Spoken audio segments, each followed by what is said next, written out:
The alien palace was shaking with noise. Guards ran through glowing halls. Their weapons drawn, servants dropped what they were carrying, fear on their faces.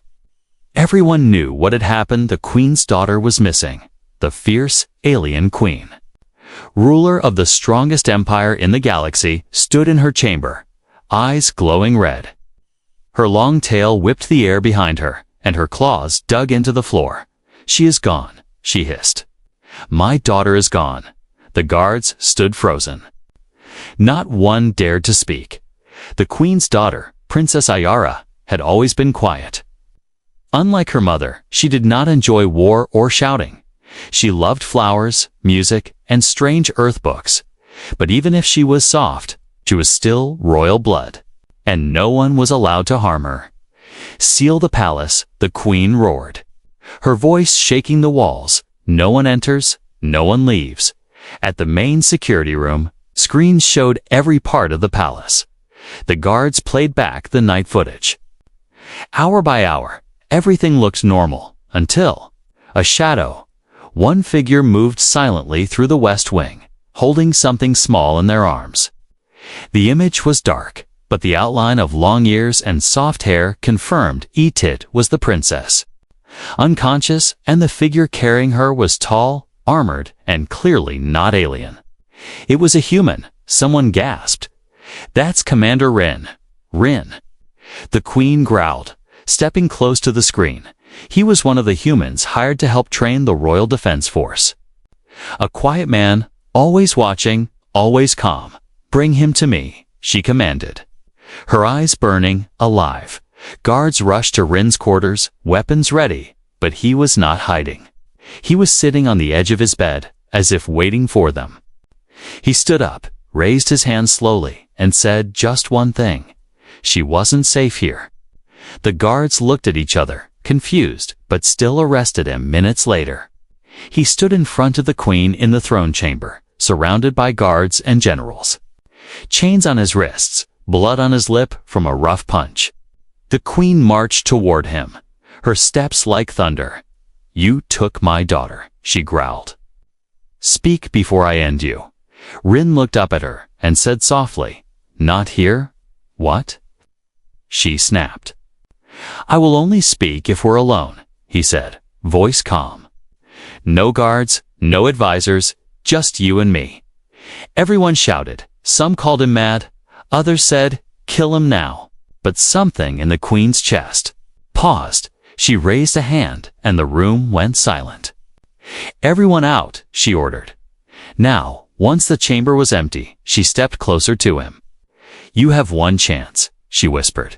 "Explain." Rin nodded. "I saw bruises on her arms 2 weeks ago." The queen blinked, confused. "She said she fell," Rin continued. "But then I saw her flinch when one of your counselors touched her." "Lies," the queen growled. But her voice shook slightly. "She was being hurt by someone inside the palace," Rin said. "Someone close to you." The queen stared at him, trying to read his face. "She begged me not to tell anyone," he said. "But I couldn't let it go. So you kidnapped her?" The queen snapped. "I got her out before it was too late," he said. "I hid her where your enemies would never think to look." The queen's heart was beating fast, her mind spinning. Then a royal medic burst in. "Pale and shaking, Your Majesty," the medic said, "we did a scan of the princess's room and found traces of a slow-acting poison." Silence fell in the room. Thick and heavy, the queen's claws slowly lowered. Rin stood still, watching her carefully. Something inside her broke, not fear, not pain, but guilt. She had ruled with strength, with pride, with fear, but she had missed the most important thing. Her daughter had been crying for help, and only a human had listened. "Where is she?" the queen asked, voice quiet for the first time in years. "She's safe," Rin said, "but she's scared of everyone. Even you." The queen looked away. Then back at him. "Take me to her," she said. Now, the guards stormed down the glowing hallway of the palace there. Boots hit the metal floors hard as they made their way to the human quarters. Blasters were drawn, and claws were ready. Expected resistance. They expected the human to fight or run. But Commander Rin did neither. He sat calmly on the edge of his small room's bed, his hands resting on his knees, his armor still on from the night before when the guards entered. He simply looked up at them, no fear in his eyes. He slowly stood and raised both hands. "We'll come peacefully," he said. The guards surrounded him but paused for a moment. Something felt off. This was not the action of a kidnapper or traitor. Still, they followed orders and placed thick chains on his wrists. "Shu are under arrest for treason against the royal house." One guard declared. Rin gave a single nod. "Take me to her," he said quietly. Minutes later, Rin was pushed into the throne chamber. The air was thick with tension. The alien queen sat high on her platform of black crystal. Her eyes were burning red, her tail swayed like a serpent ready to strike. That court was filled with generals, nobles, and royal advisors. They whispered as Rin walked. Ina, human, had taken the princess. Was unthinkable. The queen rose from her seat and stepped forward. Each footstep echoed like thunder. She stood towering above Rin, her face a mask of rage. "You have 5 seconds to explain yourself," she said, her voice cold and sharp. Rin looked up at Harry. "We'll speak only if we are alone." The room erupted with shouts and outrage. "Kill him now." One shouted, "This is madness." Another yelled, "But." The queen raised her hand, and everyone fell silent. She stared at the human in front of her. Why would he demand to speak in private, unless he had something dangerous to say? After a long pause, she nodded once. "Leave us, all of you," she commanded. The room slowly emptied until only the queen and Rin remained. She stepped closer. "Now speak," she said. Rin looked straight into her eyes. "Your daughter was not safe." Here he spoke calmly, but his words cut deep. There were bruises on her arms, not from training or accident. Someone was hurting her. The queen narrowed her eyes. "That is a bold lie, human. She told me not to tell anyone." Rin said she was scared, even of you, scared that no one would believe her. The queen clenched her fist. Her claws clicked softly. "Who?" he Eskedrin hesitated, then answered. "She said it was her aunt, the queen's own sister, jealous of the throne, jealous of the love you gave the girl." "Poison was the plan," Rin continued slowly. "Over time, so no one would notice until it was too late." The queen's face changed from anger to confusion, then to something else, fierce. She began to doubt everything she thought she knew. And then the doors burst open. A royal medic rushed in, his eyes wide with panic. "My queen," he gasped. "We found traces of poison in the princess's room." He held out the report, trembling. The queen took it in silence. Her hands shook as she read the truth. Everything the human had said was real. She looked up. Her rage had turned to shame. And still, Rin stood there, not running, not defending himself, just waiting. She stared at him. "Chose to protect her," she whispered, "even though it meant war, even though it meant death." Rin noted as the queen turned away for a moment. When she faced him again, her voice had changed. "Where is she? She's hidden," Rin said. "Somewhere no one would look safe. But she is afraid of coming back." "Afraid of youth?" Queen took a deep breath. Her pride was heavy, but her heart was heavier. "Take me to her," she said. Donda. This time she did not sound like a queen. She sounded like a mother.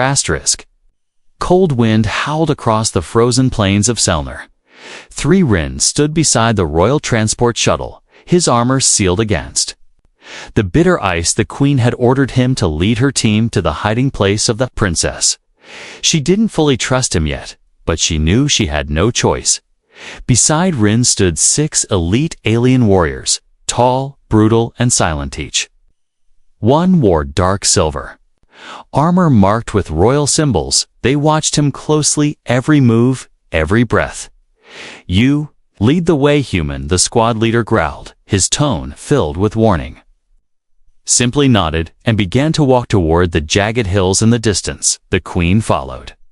Last, wearing a cloak lined with solar fur to keep her warm, she didn't speak as they moved, only watched. The trail was harsh and frozen, sharp rocks underfoot, and wild winds that cut like knives, but Rin moved with purpose. He had traveled this path once before, carrying the unconscious princess in his arms. No one else knew about this route through the ice forest, not even the queen. As they entered the dense, frost-covered trees, the shadows grew longer. The silence of the forest was strange to quiet. Group marched for hours until one soldier finally spoke. Why would you go this far for her? Humanitarian didn't look back because someone had to. The queen raised an eyebrow at that but said nothing. Suddenly, a sound echoed through the trees, clicking low and rhythmic. Everyone, Frozerin's hand went to his sidearm. Be ready, he whispered out. Of the snow leaped to frost wolves, their blue fur almost invisible in the cold. One guard fired too early, missing completely. Wolves attacked, fast claws out, teeth flashing. Grin didn't hesitate. He dove forward, knocked the wolf aside, and stabbed it with a blade from his boot. Second wolf lunged at the queen, but Rin tackled it mid-air, sending both of them crashing into the snow. The queen stared in shock as the human fought like a beast. When it was over, both wolves were dead, and Rin was bleeding from his arm. Gah! Queen walked over and looked down at him. You are reckless, she said, but her voice was softer than before, and stood up, wiped the blood from his hand. She's not far now, he said. They reached a narrow cliff trail overlooking a frozen ravine. Below was a hidden cave mouth almost covered by falling snow. She's in there, Rin said, pointing down. One of the guards laughed. No one could survive in that place. It's colder than space itself. She did, Rin replied, because she trusted me. They climbed down slowly, the queen's breath visible in the freezing air. The entrance, Rin stopped and raised a hand. Let me go first, he said. She's scared. The queen hesitated, but Gredrin entered the cave alone. It was dark and quiet. He moved carefully. Then from the shadows came a tiny voice. Rin turned and saw her princess, Ayara, wrapped in thermal fabric, sitting beside a small glowing heat core. Her eyes were tired, but her face lit up when she saw him. You came back, she whispered. Of course I did, he said. He knelt beside her, gently touching her forehead. You're safe now. I brought someone with mesh. Tensed immediately, her small body shaking. She's angry, isn't she, the princess? Whisper. Yidrin shook his head. She was, but now she's something else. She wants to see Yoyara looked down, unsure. From the entrance, the queen slowly stepped in, her eyes wide as she saw her daughter curled up on the ground. Yara looked up and froze. Mother, the queen didn't speak. She just stared. Then she dropped to her knees, something she had never done before. The princess didn't move at first, but then crawled forward slowly until she was in her mother's arms. The queen held her tight. Aliran stood back, watching, but his hand stayed near his weapon just in case.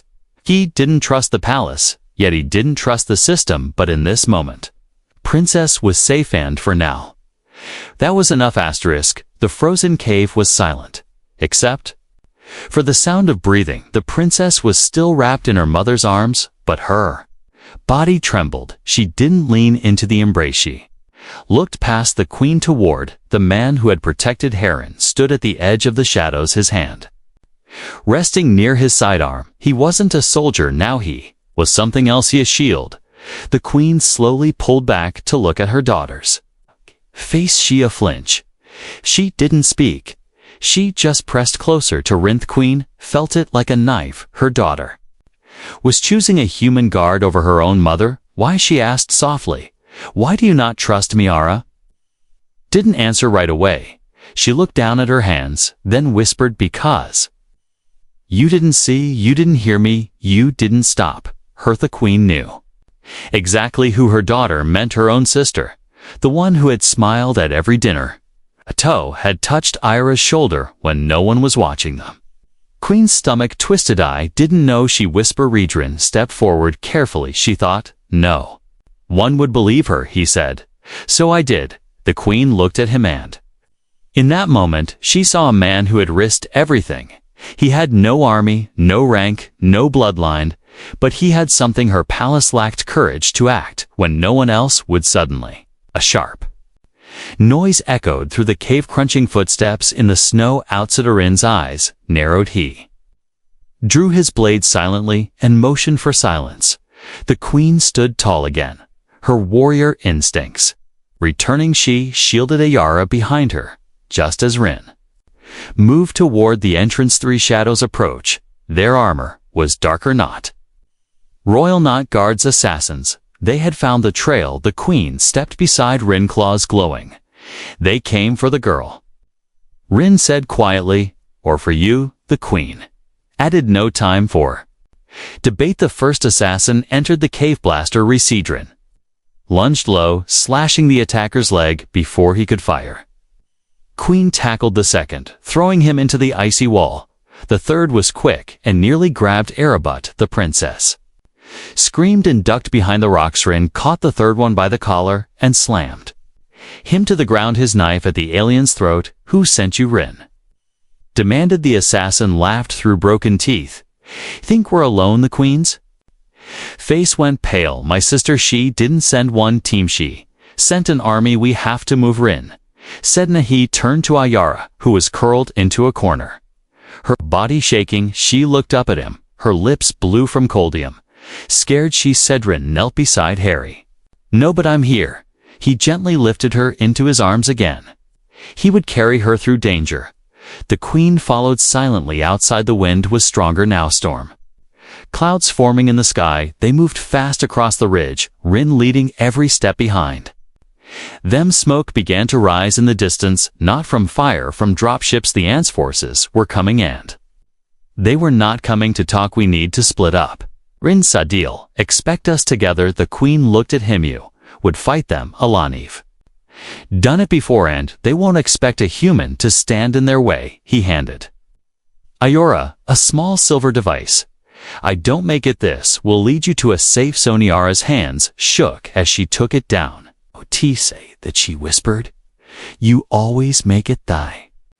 Queen stepped closer, placing her hand on Rin's shoulder. Protect her with my life, he said. She nodded once, then turned to take another path through the mountains. As Ayara looked back at Rin, gave her a small smile. For the first time since her escape, she smiled back. The storm rolled in faster than expected. Winds tore through the cliffs, and ice stung the skin like needles. Rin moved carefully across the narrow trail, one hand gripping his blade, the other shielding the princess. She held on tightly, her face buried against his chest. Behind them, smoke still rose in the distance.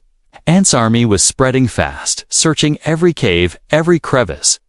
They were not just after the girl now, they were after truth, after silence. A snow cave opened ahead, just large enough for 2 people to crawl inside and ducked in, first making sure the space was clear. He helped Ayara inside, then sealed the entrance with a thermal blanket inside. It was dark and quiet. The only sound was the slow, shaky breath of the princess. She sat close to him, knees pulled to her chest. For a long moment, neither of them spoke. Then she whispered, will she still love Marin? Turned to her confused. Who, my mother, she said, quietly, now that she knows I'm broken, and stared at her. Broken? You're not broken. Shoe didn't stop her. Ayara said she didn't see, she didn't hear. Mesh ruled the galaxy, but couldn't protect me in her own. Homarin looked at her, eyes calm but firm. What happened to you was not your fault. Tit was hers. Aunt.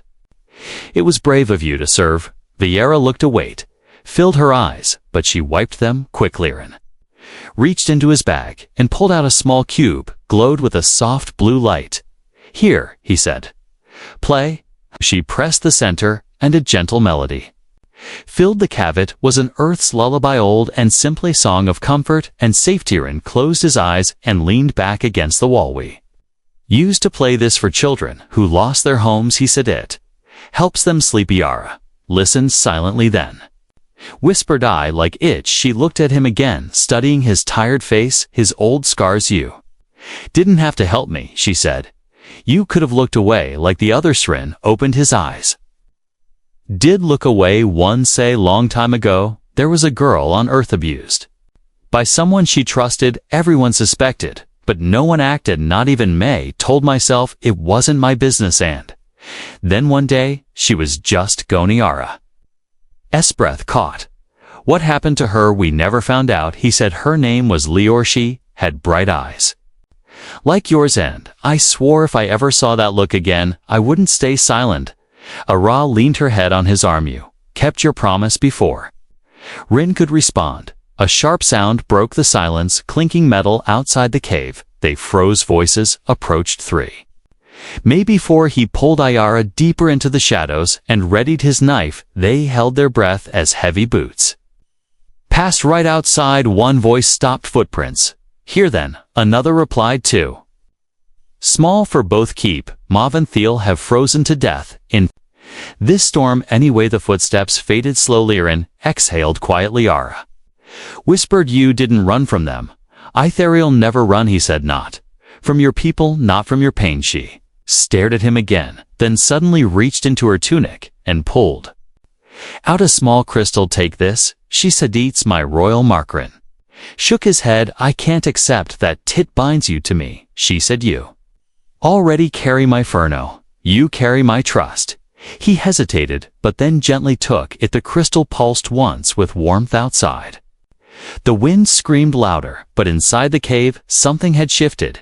She was no longer just a scared girl, Land. He was no longer just a bodyguard. They were two souls bonded by survival, by silence, and by a promise to never be ignored again. Asterisk, the sky above. The ice valley burned with the orange glow of dropships. The ants' army had arrived. Dozens of soldiers poured from the ships, scanning the cliffs with cold eyes and steady rifles. They weren't here to capture anymore. They were here to erase every witness. Deep in the mountains split. The queen watched from a narrow ledge through a pair of vision lenses. She had sent a signal for reinforcements, but she knew they would be too late. She looked to her right. There was no one there because Rin had stayed. Bahindalanaran stood at the center of a narrow canyon where the ice formed walls too steep to climb. He had set trap strip wires between rocks. Old earth flash grenades hidden under the snow. Even sound decoys playing animal growls. He had fought wars before, but never for something this personal. Ira was tucked deep in a cave behind him, still asleep, still fragile, and he would not let anyone near her. The first wave came fast. 4 alien warriors in black stealth suits. They rushed the canyon silently. But Rin was faster. He triggered the flash grenade, and the snow lit up white. The attackers stumbled, blinded. He charged forward, blade in one hand, stun baton in the other. One went down with a broken Joe, another with a shock to the spine. The last 2 tried to escape, but Rin tackled them before they could reach the cave mouth. He dragged them into the snow and left them breathing but broken. But that was just the scout team. The main force was coming from the other ridge. A transmission crackled into the Queen's ear. Majesty, this is Captain Varnwy. V received your distress signal, but we're still 2 hours away. Hold the position if possible. She stared into the valley. 2 hours was too long. Grin wouldn't survive. That he wasn't a god. He was just a human, but in that moment, he was more than that. He was a wall between death and innocence. The second wave attacked from above. Jet packs lit the sky as 6 more soldiers dropped into the canyon, and had no jetpack, no shield, but he had the high ground and anger. He fought with fire, sliding between rocks, using the terrain like a weapon. He grabbed one attacker mid-flight and slammed him into the canyon wall. He threw a trap mine into the snow and waited until 2 enemies stepped on it. They were tossed back in a blast of frozen mist. His body ached, blood dripped from his lip, but he never backed up, not one step. Watching from above, the queen felt something stir in her chest. Not Fernet guilt, but oh no one had ever fought like this for her daughter. Not even Heron. Finally dropped to one knee, panting as the last enemy fell. But he wasn't. Danae's final figure walked into the canyon wearing silver and gold armor. Eyes cold. It was the ant. She raised a plasma rifle and aimed straight at Renew. Humans are always so dramatic, she sneered, always thinking love makes you stronger, and stood slowly, his blade gone, his hands empty but his eyes sharp. You hurt her because you're weak, he said. You fear what you can't control. The ant laughed coldly. And now you die alone, she said. She pulled the trigger but nothing happened. The rifle buzzed, then sparked. The queen stood behind her holding a disruptor in one hand. He should have seen through you long ago, she said. The ant turned to light. The queen struck her across the face with the back of her clawed hand. She fell into the snow unconscious. Wren looked up surprised. Queen stepped forward and offered him her hand. You are not alone, she said. Not anymore. He took her hand and stood barely breathing. Gara ran out from the cave and wrapped her arms around his waist. Sue came back, she whispered. He smiled weakly. Told you I always would. Asterisk. The palace gates opened slowly under the early light of morning. Golden banners flapped in the wind. For the first time in years, the throne room was quiet. No war drums, no shouts. Only the soft hum of Pisarin lay in a recovery chamber surrounded by healing lights and silent medical drones. His chest rose and fell. Slowly his skin was pale, but Stedjara sat beside him, never leaving his side.